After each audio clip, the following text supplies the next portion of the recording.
You heard the story? How I went to a bookstore looking for a book on yoga, Prabhupada's book on the bookshelf, and saw the picture of the yogi inside and said, "This looks like a good book on yoga." Took it home and read it.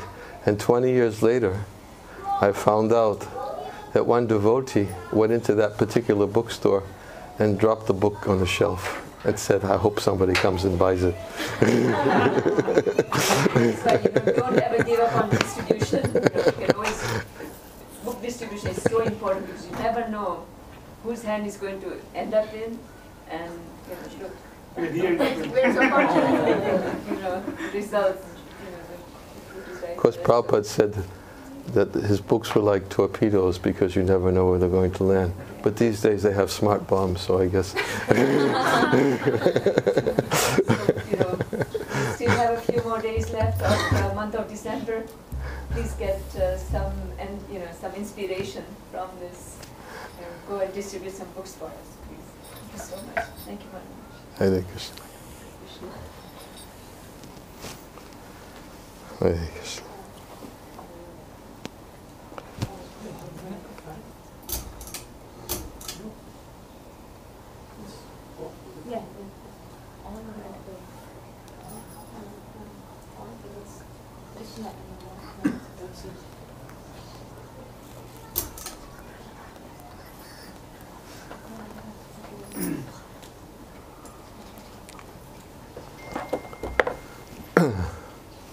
Om Jnana Timirandasya Gananjana Salakaya Chaksho Unmeritam Niyana Tasmai Shri Gurave Namaha Mukam Koroti Vachalam Angum Langayate Garim Yat Kripa Tamaham Vande Shri Gurandhina Tananam Nama Om Vishnu Padaya Krishna Prastaya Bhutale Shemate Bhakti Vedanta Samaniti Namane Namaste Saraswati Devi Gauravani Pacharane Nirvishesha Sanyavari Vasticha Desatarane Jai Shri Krishna Chaitanya Prabhu Nityananda Shri Advaita Gadadhar Shiva Sri Gaura Bhaktavinda Hare Krishna Krishna Krishna Hare Hare Hare Rama Hare Rama Hare Hare.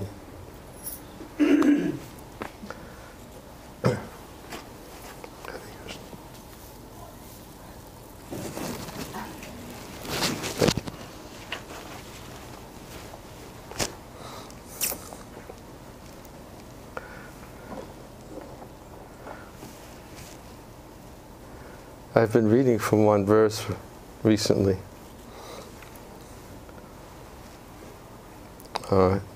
Since coming to America. It's a verse from the Upadeshamrita. I started reading from it because I think when I was in Chicago we were reading one verse where Krishna describes how one who is engaged in pure devotional service and who is friendly towards all living beings, Krishna was explaining how that person comes to him. And there was a question later, after the class, about how to be friendly towards all living beings. And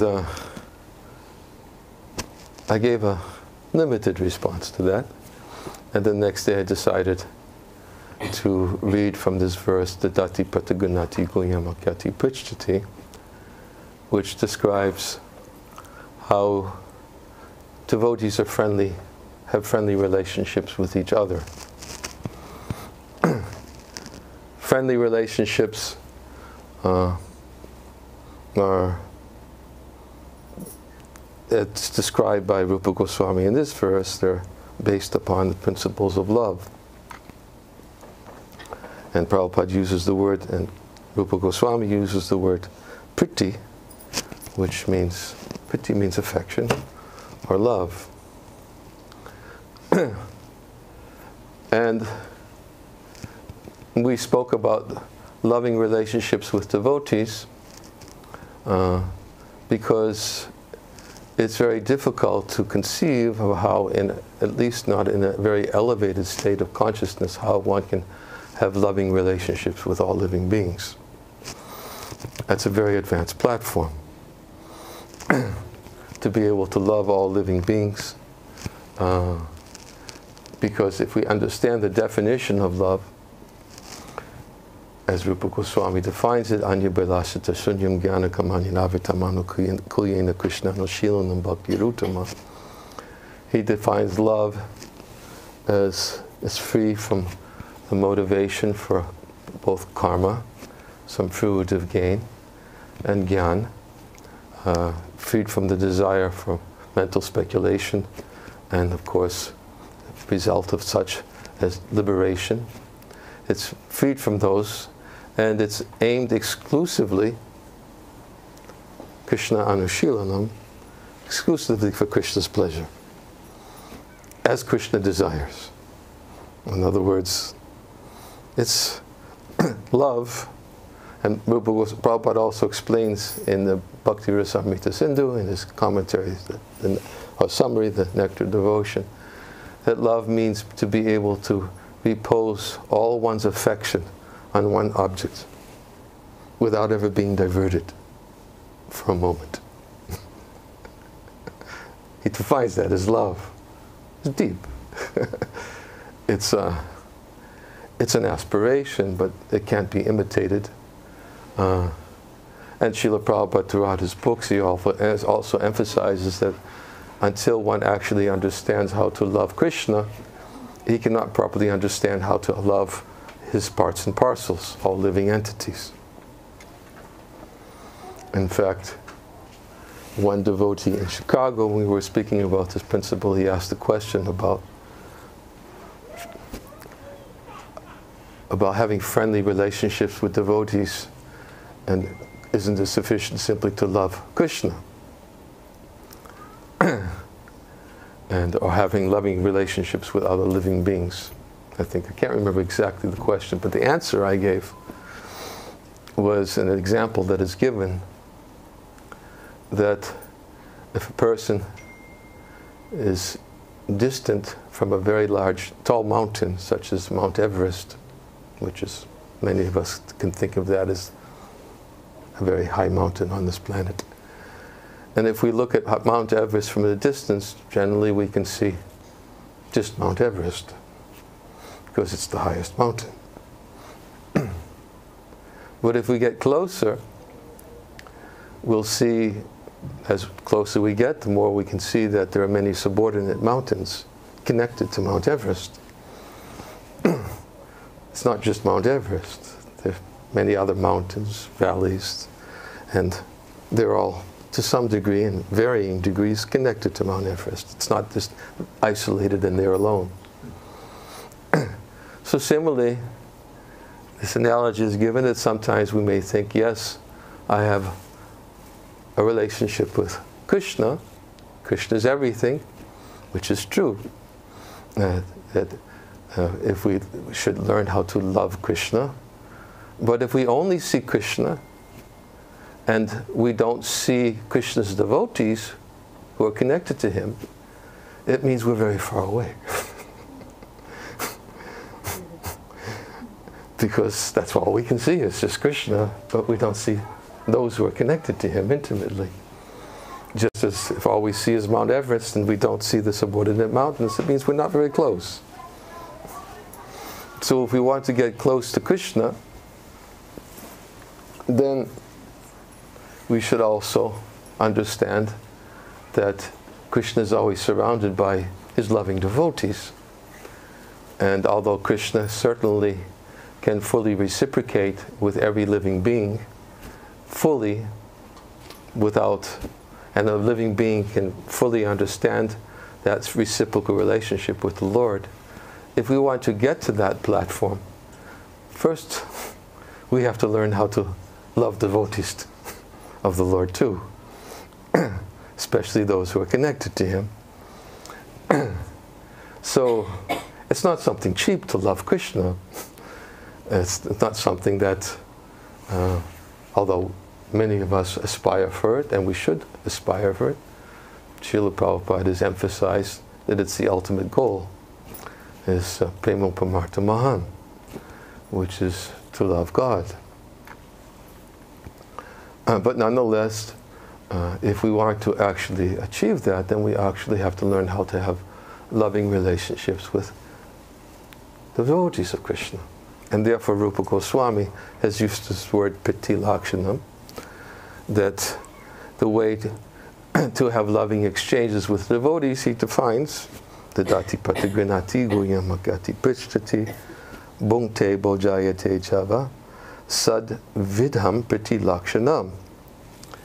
He says that offering gifts in charity, accepting charitable gifts, revealing one's mind in confidence, inquiring confidentially, accepting prasad, and offering prasad are the 6 symptoms of love shared by one devotee and another.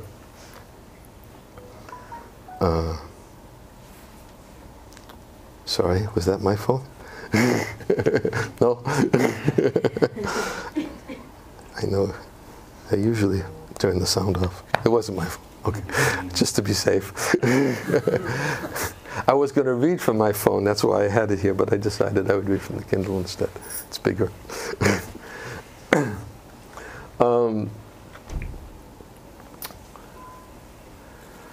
We'll get to this. Prabhupada, it's a long commentary. Prabhupada talks about these kind of loving exchanges between devotees. But before we get to that, I think it's also important to try to understand a little bit about the standard of love. Krishna says, Yad yada charati shreshtas tatadevi turojana sayat pramanam kurute lokastadanuvartante. That whatever actions are performed by a great man, common men will follow in his footsteps. Whatever standards he sets by his exemplary acts, all the world pursues. When we read Srimad Bhagavatam, we read Chaitanya Charitamrita, we read many of the Gaudiya Vaishnava scriptures, so much emphasis is placed on Krishna's loving relationships with his devotees. Krishna shows us what is real love. He says, if one patram pushpam palam toyam yome bhaktya prayachati, if one offers me a leaf, a flower, fruit, or water with love and devotion, he says, I'm very eager to accept it. And as we know that, or as we should know, anyone who knows a little about Krishna, they should know that Krishna is this Bhagavan. He is the supreme controller, he is the supreme proprietor, and he manifests these qualities as Bhagavan, his wealth, his beauty, his knowledge, his renunciation. And therefore, Krishna doesn't really need the leaf, the flower, the fruit, or water that one may offer to him. They're already his. Prabhupada gives a simple analogy that just like a young child may get an allowance from his father, and when he gets that allowance with his father, he usually, I know when I was a child, I used to get 25 cents a week.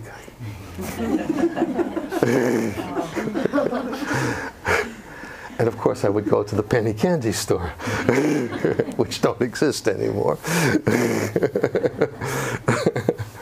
And I would go to the penny candy store and I'd look for, all the different penny candies. I remember them well. The Reese's peanut butter cups and strawberry licorice, and I think they were 2 cents. So 25 cents went a long way. But Prabhupada uses the example when a father gives a child an allowance, like myself, the child may go out and purchase something very appealing to his senses or mind. And then But if the child comes back to the father and says to the father, look, father, look at this candy. Please, take it.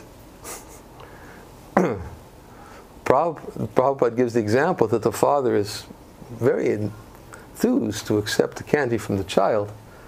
Father has given money to the child has converted that money into his acquisition of his candy, but he comes back and offers it to the father. But it's not that the father is so attracted to the candy, at least in most cases.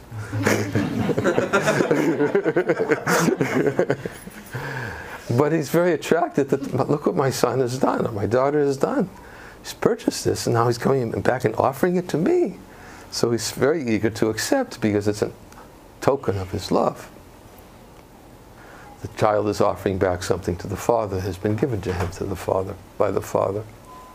So in the same way Krishna says, Patram pushpam palam toyam, says that if one offers me a leaf, flower, fruit, and water with love, then Krishna is very inclined to accept it, not because of the leaf or the flower or the fruit, but because of the love. That's what attracts him. Krishna, he says, Ye tamam prapajante tangs tataiva vabhajami aham. Says, to the degree that you surrender unto me, I reciprocate with you accordingly. If you come to Krishna and say, here Krishna, I'm offering this to you, but there's a little, please don't forget that I offered it to you. And you know everything. I'm sure you must know what I'm thinking about, why I'm offering it to you. Don't forget, I can be patient for a little while, but if it doesn't come in time, I may not be so forthcoming in future exchanges. Krishna knows. Of course, Krishna knows everything in our heart. He's situated within the heart, and Krishna says, I'm situated within everyone's heart. From me come knowledge, remembrance, and forgetfulness. And he gives the example that he knows everything within the heart of the living being, just as a person who's close to a flower can immediately understand the fragrance of the flower by being close to the flower. So in the same way, Krishna, who is within everyone's heart, can immediately understand the intent and the behind the offering. And Krishna knows that if we're offering it not with love, but with some condition, because Rupa Goswami defines love as it's without expectation of something in return. The only thing the devotee expects in return is an opportunity to serve more. He prays for it. If we read the prayers in the Srimad Bhagavatam by many great devotees, even those who approach the Lord with some material motivation, one ideal example, of course, is Dhruva Maharaj. That Dhruva Maharaj, as we all know the story of Dhruva Maharaj, that he was told by his stepmother, Suruchi, that if you want to sit on your father's lap, even though he was the son of his father, King Uttanapad, if you want to sit in your father's lap, you didn't take birth from my womb, and if you want to sit on your father's lap, then you should go to the forest, you should seek out the Supreme Lord, and when you get the Supreme Lord, you should ask him for the benediction that in your next birth, you take birth from my womb. And then you can sit on your father's lap. And then she, of course, she was very envious, and she spoke this way to her son. She felt that she was the superior queen, and her co-wife, Suniti, was not the favorite of the king. So she felt that she could say this to Dhruva and get away with it. And as a fact, Dhruva, King Uttanapad, when he heard Suruchi speak in this way, he remained silent. And Dhruva Maharaj was very angry. He was seething to hear such a thing from his stepmother. And he was even more angry that his father didn't even speak up in his defense. And he went to his mother, Suniti, and by the time he got to his mother Suniti, word had already spread of what happened in the palace. She saw Dhruva, who was very in great anxiety and anxious, and she already understood what had happened. And the first thing she said to Dhruva, she said, "Do not wish ill upon your stepmother." She said, "You should not try to seek vengeance in any way. You should simply accept that she has given you some good instruction. I agree with the instruction she's given you." Now, of course, although Dhruva heard this from his mother, it was quite difficult for him because he had a Kshatriya spirit. And I oftentimes, in this connection, I quote one verse from the first canto of the Srimad Bhagavatam, spoken in relationship to another great devotee, Parikshit Maharaj. And it was stated that for Parikshit Maharaj, that Taraskrita Vipralabda Kshapta Kshipta Hatahapi Nasyatat Pati Kurvanti Tad Bhakta Kavayopihi, that devotees of the Lord are so forbearing that even if they're cheated, cursed, neglected, disturbed, insulted, or even killed, they're never inclined to avenge themselves. Right? This is a devotee. It's deep. It's we think about, hear about this, and we think, well, okay, that's Maharaj Parikshit, but that's not me. Somebody insults me. Somebody neglects me. Somebody disturbs me. Of course, we may say, if somebody kills me, then there's no question of vengeance. But the Bhagavatam even gives examples of persons who were killed in the previous life, came back to seek vengeance in the next life. Prabhupada even says that in relationship to, I think it was Chitraketu Maharaj, whose son, Harsashoka. Chitraketu Maharaj was very eager to have a son, and he was cautioned, yes, you'll have a son, but he will be Harsashoka, which means he'll be both a source of great happiness and great distress. And Prabhupada suggested in one purport that actually it's possible that in a previous life, this living entity who took birth as Chitraketu Maharaj's son, the previous birth, he was an enemy. And he came back to inflict vengeance. But devotees are the natural qualities of a devotee is he's very merciful, he's friendly towards all living beings, he sees no one as his enemy. Titikshava karunika surida savadehinam ajata shadava sadava sadhubhushanam. The symptoms of a sadhu is that he's tolerant, he's merciful, he's friendly towards all living entities, he has no enemies, and all those characteristics are sublime. These are the symptoms of a devotee. You know? And Prabhupada even states in the commentary, in a lecture to that verse from the teachings of Lord Kapila, he says that a Vaishnava may have somebody who thinks he's an enemy, but it's never by the provocation of a Vaishnava. Because a Vaishnava always thinks of everyone's welfare. He's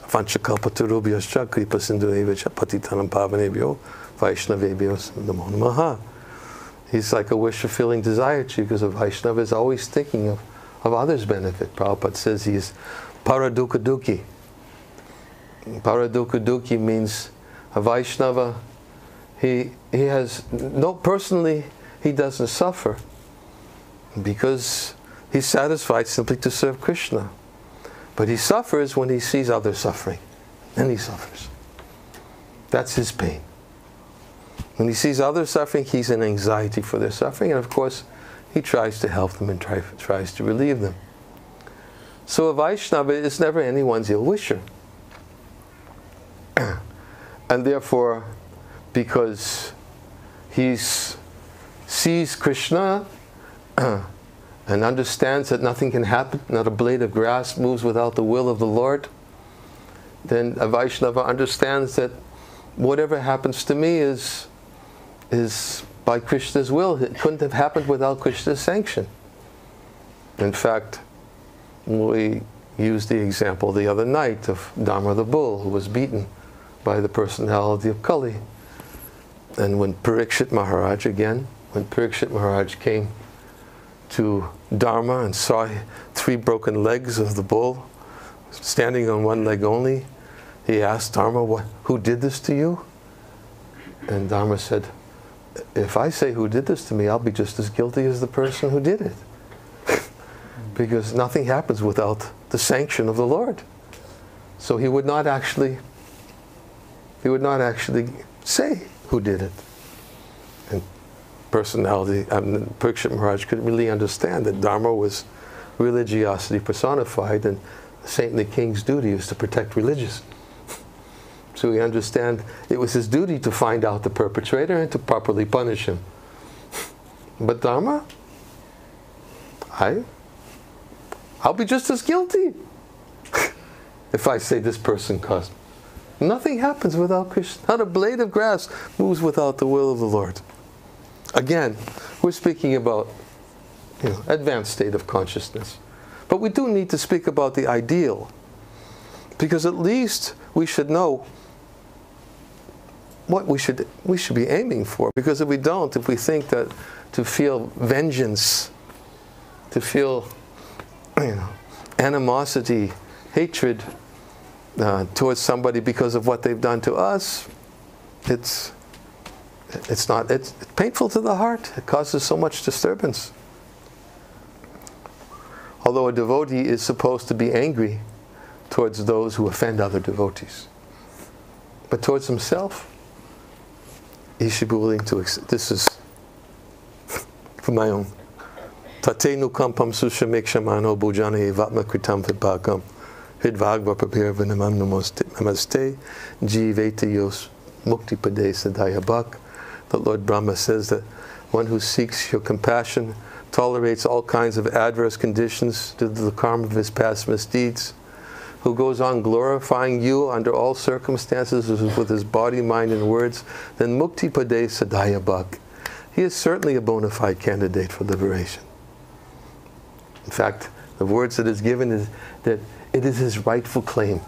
Vishwanath Chakravarti Thakur says that just when a child has a rightful claim from his parents, right, he has an inheritance coming to him, then all he has to do to get it is go on living.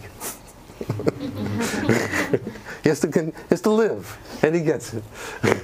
So in the same way, Lord Brahma says, Mukti Pade Sadaya Bhak, his inheritance, it's his rightful claim. It comes if we just simply go on living. We tolerate and see that, yes, it's due to the karma.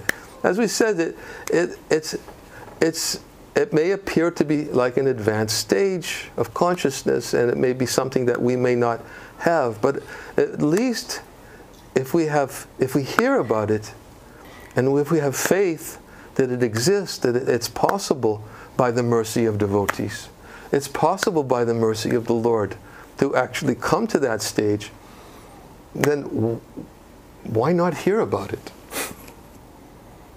We oftentimes quote a verse from the 11th canto of the Srimad Bhagavatam, spoken by Narada Muni to Vasudeva, where Vasudeva is asking the question, how does one become free from fear?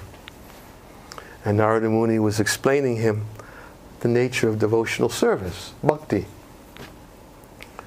And he says that pure devotional service to the Lord is so transcendently potent that simply by hearing about it, simply by glorifying it in response, simply by meditating on it, simply by faithfully accepting, faithfully and respectfully accepting that it exists, and simply by praising the service of others, even a person who hates all the demigods and all living entities in the universe can immediately become purified. Imagine hating all the demigods and all living entities in the universe. That's pretty envious. Pretty envious position. He can be immediately purified simply by glorifying pure devotion. So in other words, a statement, a verse like that, if understood, it gives us hope. It gives us great hope that, yes, we can become purified. If we simply hear about it, I might not be pure, but if I hear about it, it's purifying. What other hope do we get to become purified unless we hear about it? Unless we know there's something to aspire for. Therefore, we were talking about Dhruva Maharaj, and we were explaining how Dhruva Maharaj, when he was challenged by his stepmother, and then he went to his mother, and his mother said, "Don't seek revenge." But Dhruva Maharaj was in a similar situation. Dhruva Maharaj couldn't give up what was there in his heart. He wanted revenge. Couldn't give it up. He wanted revenge towards his father, because his father didn't say anything to his stepmother. He wanted revenge to his stepbrother, because he got to sit on his father's lap, and he couldn't sit on his father's lap. He wanted revenge to his stepmother for such sharp words. Very painful words. In fact, Srila Jiva Goswami gives in Bhakti Siddhartha, he says that such painful words spoken by a materialistic person, he quotes the verse from the 11th canto of the Srimad Bhagavatam. He says that sharp arrows that pierce the chest and come close to the heart are not as painful as the arrows of insulting words of a materialistic person, which enter the heart and become lodged there. More painful. More painful. Sharp arrows may pierce the chest, but when the insulting words enter the heart and become lodged there, that's very painful. So, he said, therefore, this is a Vaishnava is one who never willfully will inflict pain on any living being. It's a Vaishnava. Never willfully will he inflict pain on any living being. That's a symptom of a Vaishnava. So, Dhruva Maharaj was pained by the words of his stepmother, Saruchi. So, Suniti said to Dhruva, your stepmother gave you very good advice. You should go to the forest. You should seek out the Lord. And certainly your stepmother was correct that the Lord, He can fulfill whatever desires are there in your heart. Nobody can do it better than Him. So as we know, Dhruva Maharaj went to the forest. Narada Muni, who's always traveling everywhere throughout the universe. Narada Muni saw, oh, here's a good candidate. 5-year-old boy, very determined. I'm going to go and I'm going to try to do what Narada Muni always does.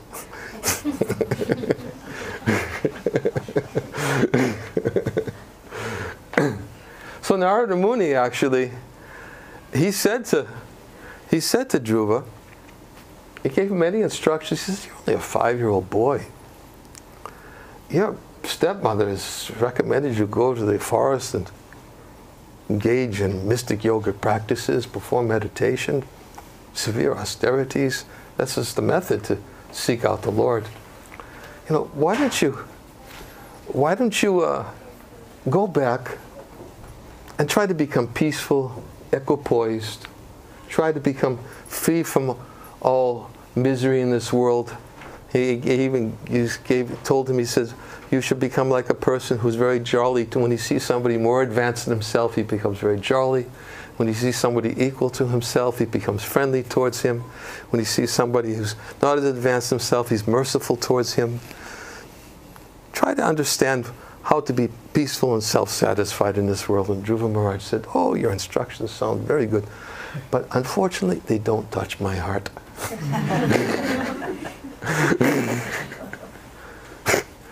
He was still wanted vengeance. Couldn't. Had this, right? Dhruva Maharaj gives us great hope. Even Lord Chaitanya listened to the story of Dhruva Maharaj 100 times. Prahlad Maharaj and Dhruva Maharaj, he used to relish hearing the stories of Dhruva Maharaj and Prahlad Maharaj. It gives us great hope. The Dhruva Maharaj, you know, he was not on an elevated platform. So, when Narada Muni tested Dhruva Maharaj and suggested he go back, you're only a 5-year-old boy, come back when you're a little bit older. And Dhruva Maharaj said, no, sorry. My mother gave me good advice. I have desire I want fulfilled, and the only one who could do it for me is the Lord. I have to find the Lord. That's it. I'm determined. I will find the Lord. So Narada Muni said, okay. Good candidate. Great determination. So Narada is very expert, judge of time, place, and circumstance. He instructed Dhruva how to see the Lord. And he recommended perform various types of austerities. He initiated him to the Vaishnava mantra. I said, chant this mantra, Om Namo Bhagavate Vasudevaya. Perform austerities, and he described him to go to the banks of the Yamuna River in Madhuvan. And in the first month, Dhruva Maharaj, I can't remember, he eat only wild berries and fruits in the forest. And then he began to eat dried leaves every 3 days. And then he gave up eating anything, and then he began to live off air, breathing once every 12 days or something. And after 6 months, he became so powerful by his mystic yoga practices that the Lord appeared before him. The Lord appeared before him because all the demigods were going to the Lord to say, hey, this 5-year-old kid, he's suffocating the whole universe. His austerities, he's choking us all by his austerities. We can't breathe. And the Lord went before Dhruva Maharaj. And when the Lord appeared before Dhruva Maharaj felt overwhelmed by the Lord's presence. And he realized that upon achieving the presence of the Lord, of course, there's some other details there that sound pretty. The other details is when the Lord appeared before Dhruva Maharaj, he told Dhruva Maharaj, oh Dhruva, he said, because of your austerities, I've come to fulfill your desires. You will get a kingdom in due course of time, even better than your fathers, even better than your grandfathers, Swayambhuva Manu, even better than your great-grandfather, Lord Brahma. He says, you'll be given a planet, which is the pole star, which doesn't, even in this universe, is never destroyed. So this was the first what Dhruva Maharaj wanted. And then Dhruva Maharaj, he told Dhruva Maharaj that, but first, before you go there, you'll rule your father's kingdom for 36,000 years. In other words, it's not like you're going 36,000 years, he was told, you have to rule your father's kingdom. He said, but you will perform great sacrifices and you will remember me. And then at the end, you will go to your next destination. And then he also said that, oh actually, there's one thing before this which is very relevant. I should say this first. First thing Dhruva Maharaj did when the Lord appeared to him, Dhruva Maharaj offered prayers to the Lord. He was glorifying the Lord. And he was praying to the Lord, please, just give me the association of devotees. That is all that I want. He didn't ask for anything else. He glorified the Lord, but the only request he made It was, in this life or next life, please always let me be in the association of your devotees. That was it. Didn't ask for anything else. He didn't ask about all the things that he was absorbed in before. Those were already gone. But the Lord's appeared before him. He remembered only the previous desires he had. So the Lord said, you'll get a kingdom, you'll have your own planet, you'll rule your father's, you'll get your father's throne. When your father goes off to the forest, you'll sit on your father's throne, because that's the revenge Dhruva wanted. Wanted to sit on his father's throne. So he got his father's throne. And he also had revenge towards his stepbrother and his stepmother. And the Lord also said that your stepbrother Uttama will go to the forest in the future, and he'll be killed. And your stepmother, upon hearing this, she'll go to the forest looking for him in great anguish, and she'll be devoured by a forest fire. Whew, pretty heavy. I'm not going to, I mean, sometimes when devotees hear this, they say, wow, why such, consequences? But there's an explanation, but I could go way off on a tangent, but I won't go there. And then the Lord left. And when the Lord left, Dhruva Maharaj was lamenting. And there was a conversation between Maitreya Rishi and Vidura. That's what this whole story was being presented. And Vidura was trying to understand, wait a minute. The Lord just appeared before Dhruva and gave him everything he wanted. Why is he lamenting? He should be happy. That's exactly what he went to the Lord for. He wanted revenge. He wanted revenge against, when Narada Muni stopped him and said, no, I'm sorry, these things are in my heart, I got to go to get the Lord. And so Vidura couldn't understand. He inquired from Maitreya, why was Dhruva Maharaj lamenting? And Dhruva Maharaj was lamenting because, and this is explained both by Prabhupada and other commentaries in Srimad Bhagavatam, by other acharyas, that he said that Dhruva Maharaj was lamenting because the Lord didn't hear, said nothing about associating with devotees. He only fulfilled his previous desires, which he didn't even have anymore. With a famous verse, Dhruva Maharaj said, I came here looking for a piece of broken glass, and I found the most valuable jewel. What these other desires I had? He even said, I feel like a person who's dead, who came and is being treated by a doctor. He said, I feel dead. Because I came for such paltry, fulfillment of such paltry desires. And the Lord didn't even hear. He's going to think I was duplicitous with him. I was asking simply for devotees. He's going to think I was duplicitous in my request, in my prayer. This was Dhruva's heart, and therefore he was lamenting. Of course, lamentation is also purifying. He was lamenting in this way. But the point is that even those who are not pure, akama savaka, akama savakama moksha kama udaraditi vena bhakti yogina, yajita purusha param. Prabhupada would many times quote this verse, that whether one is filled with material desires, whether one has no material desires, or whether one is desiring liberation, one who has a broader intelligence, he must worship the Lord. Because the Lord can purify us, can purify those desires. Just as the sun can purify the most impure place by its ultraviolet rays, the Supreme Lord can purify the heart of anyone who comes in contact with the Lord from the most impure desires. There's great hope by hearing about Krishna. There's great hope that, yes, I can become a devotee. Prabhupada even said, well, one should be very careful. One should never think he's a devotee. He should think he's aspiring to become a devotee.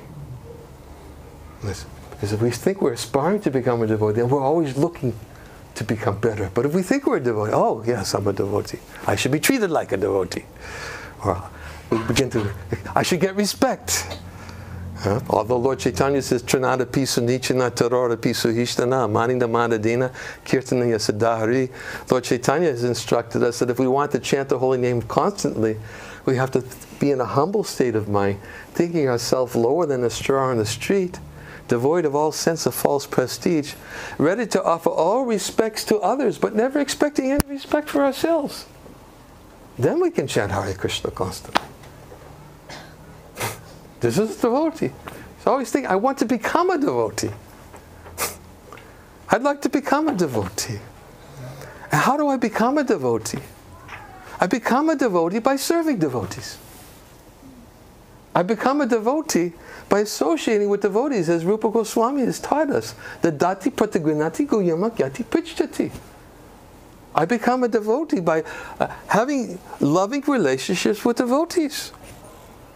Loving relationships with devotees means that I serve devotees without expecting anything in return. Sometimes we think, here we see the dati pratagrinati guyama, we think, yes, loving relationships with devotees means I give the devotee something and he gives me something back.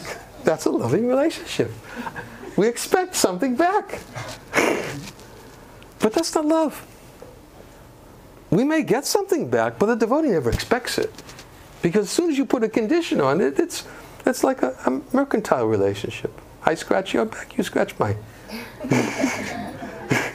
Right? So, when Lord Nrsingadev said to Prahlad, let me give you a benediction, Prahlad Maharaj said, why are you tempting me in this way? Don't you remember I was born in a family of demons? Why are you offering me some benediction? I don't want anything. I'm serving you because you're my master. You want to give me a benediction? Okay. You be my master and let me be your servant, birth after birth after birth. I'll take that. But don't tempt me by offering me benedictions. And he said, I'm not a merchant. I don't want a mercantile relationship with you. I want to be your servant. And this is Prahlad Maharaj's response. Serving devotees also same way. We serve devotees, we offer with love. I want to serve this devotee who is serving another devotee, and I want to assist. I want to give him something for his service. I give it out of love. And in this way, the devotee doesn't expect anything. And then, actually, loving reciprocal relationships can begin to gradually start manifesting when we learn how to properly associate with devotees. But again, as I said, it's an elevated state of consciousness, and it may not be something that we can immediately, it's not something which is accomplished by any mental adjustment. Because unfortunately, there's still many impurities in the heart that still surface as we become purified. They come out. Prabhupada gives the example like if you put butter on a flame, then gradually what happens is the impurities start coming to the surface. Right? You don't see them. It looks like butter, a homogeneous substance. But the more you keep it on the flame, then these little impurities start coming to the surface. So in the same way, when we start serving devotees, associating with devotees, engaged in devotional service, then what happens is the impurities start coming to the surface. And I didn't know I had all these impurities there. You become more conscious of them. But it's purifying, because when they come to the surface, if we keep and continue to engage in service, and we try to avoid offenses, we chant Hare Krishna with a desire to clean the heart, Cheto Dapana Majanam, Bhava Mahadevagni Nivapanam. The Sankirtan movement is meant to clean the heart of all the dust accumulated for years together. Then if we cultivate that kind of desire, yeah, I want to become a devotee. Then Krishna accepts that as devotional service. Just by desire. Bhakti doesn't mean that I'm a pure devotee. It means Prabhupada even says right in the beginning of Upadeshamrita, Bhakti is the cultivation of desire. Cultivating the desire. I want to become a devotee. I want to develop all good qualities. Yes, yasti bhaktiya bhagavachi kinchana savai gunais tatra samasate sura. All the good qualities of the demigods become manifest in a devotee, simply by engaging in devotional service. All these good qualities will manifest simply by serving Krishna. All the good qualities will manifest by associating with devotees. Hearing from, Prabhupada says, in the loving exchange, and here Rupa Goswami says, the experienced devotee speaks, the inexperienced devotee hears from them. He inquires confidentially and reveals his mind in confidence. This is a loving exchange. Of course, sometimes it's very difficult to have these loving exchanges, even as I was giving the example the other night. Unfortunately, in the current age, we reveal our mind in confidence to somebody, and it's on Twitter the next day.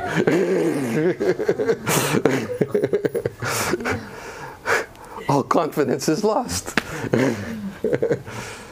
Well, actual loving exchanges is confidential.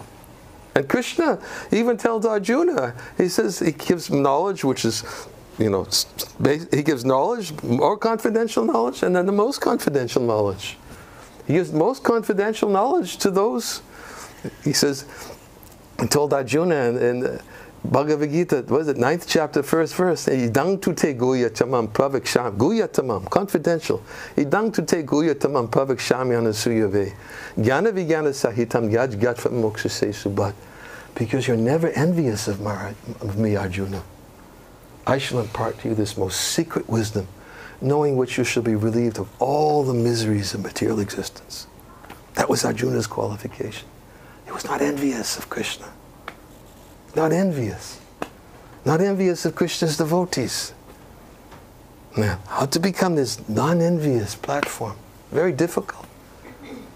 In the Bhagavatam 5th canto, one very beautiful prayer by Prahlad Maharaj, he says, Svastyastu Vishvasya Kala Prasidatam.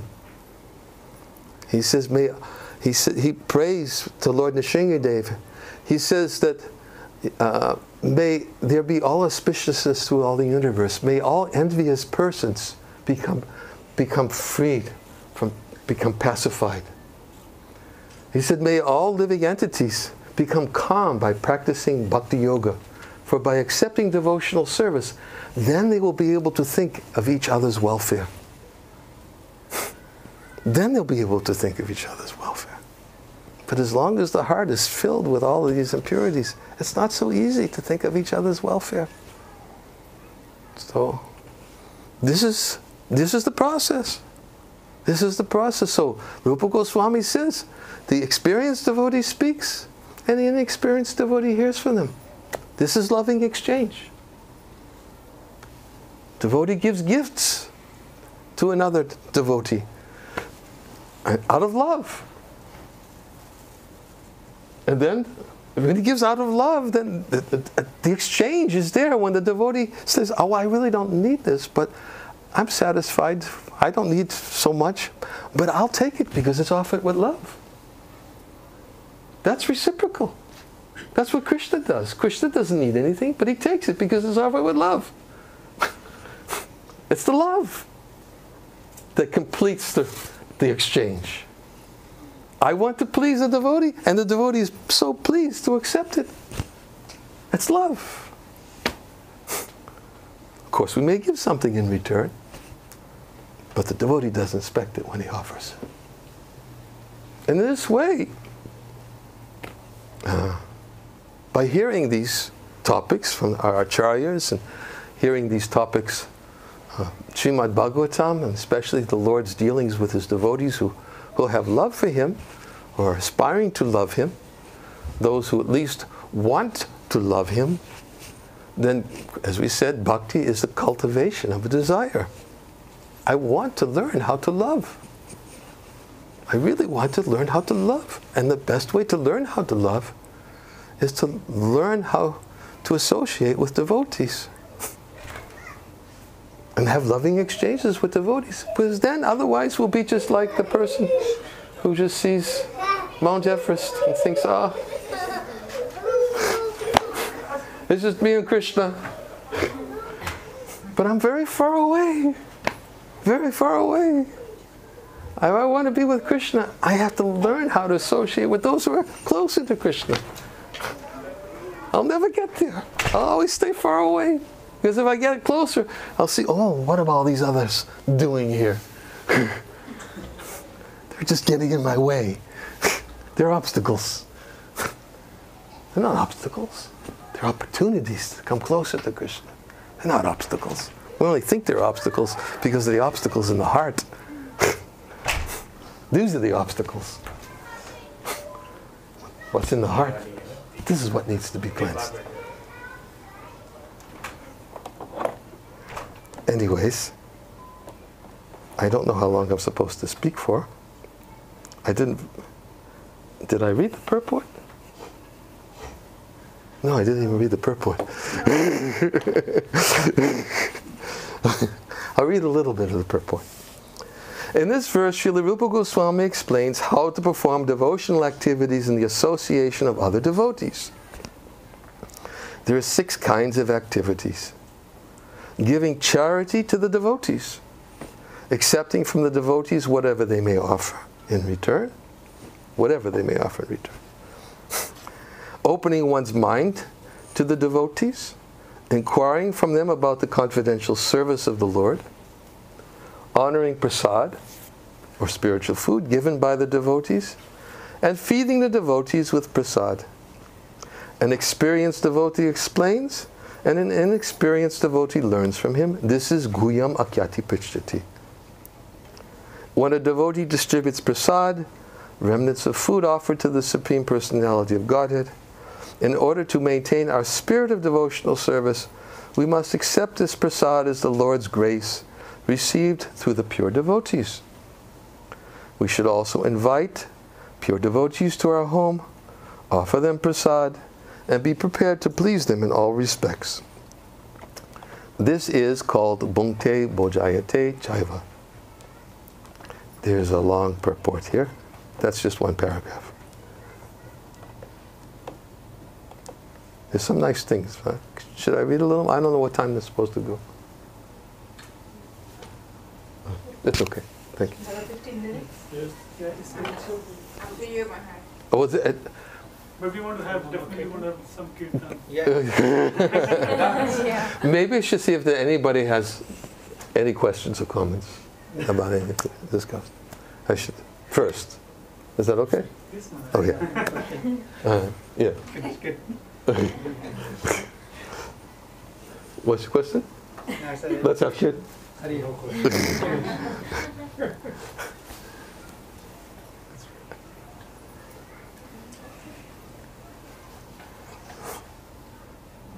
No questions? I have one question, Master. All the time we are saying the pure devotee will have to serve the pure devotee. And it's a scenario looking like who trying to become a devotee, we are neglecting them. And Neglecting? neglecting them, that means we are looking for the pure I'm sorry, neglecting who? trying to become a devotee. Oh, those who are trying to become Yes. devotees. And we are just looking for the pure devotee all the time, and then very hard to find out. And who is the locally and who is trying to become devotee, we are neglecting them. And what will happen? What will happen if we neglect all the devotees who are surrounding? Trying to become devotee. Well, that's not a very advanced position.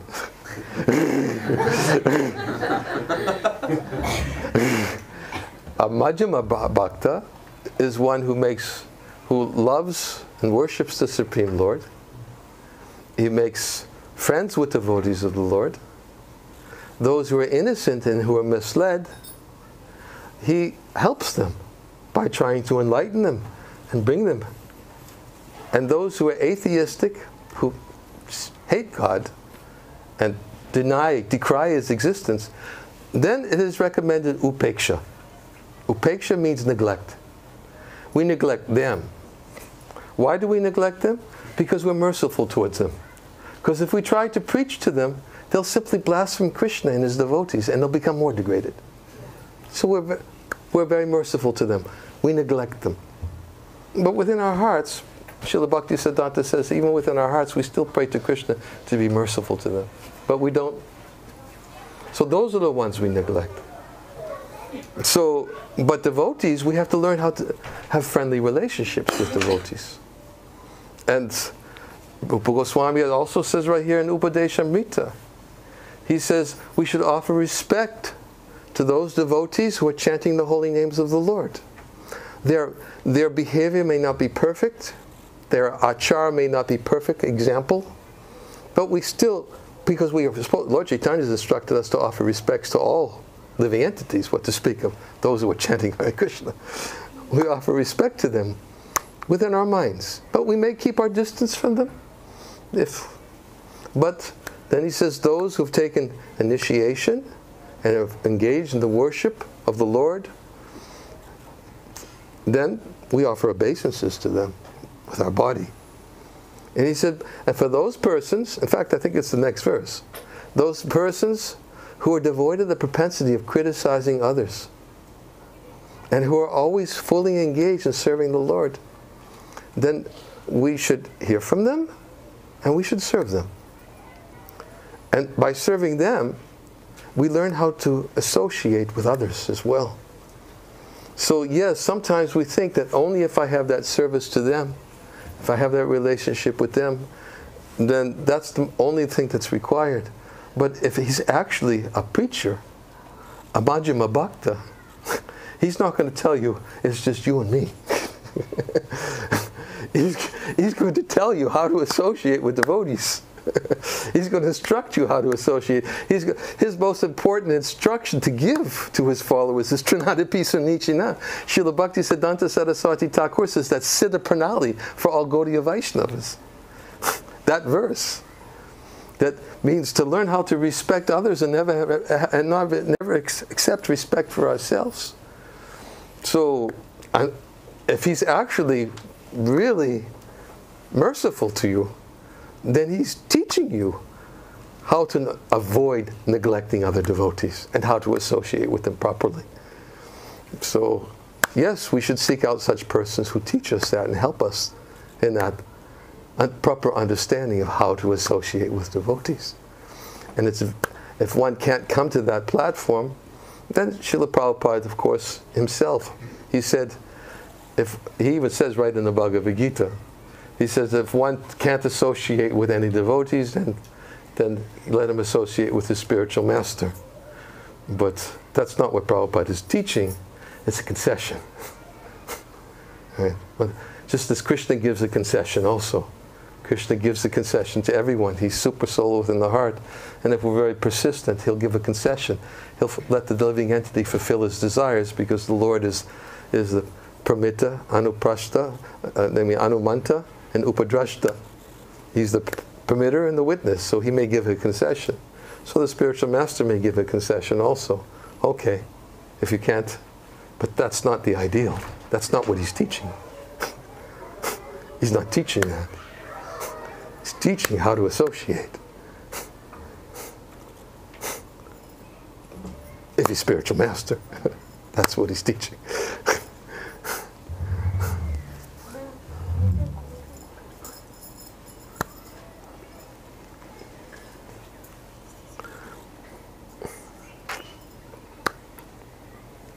Does that answer your question?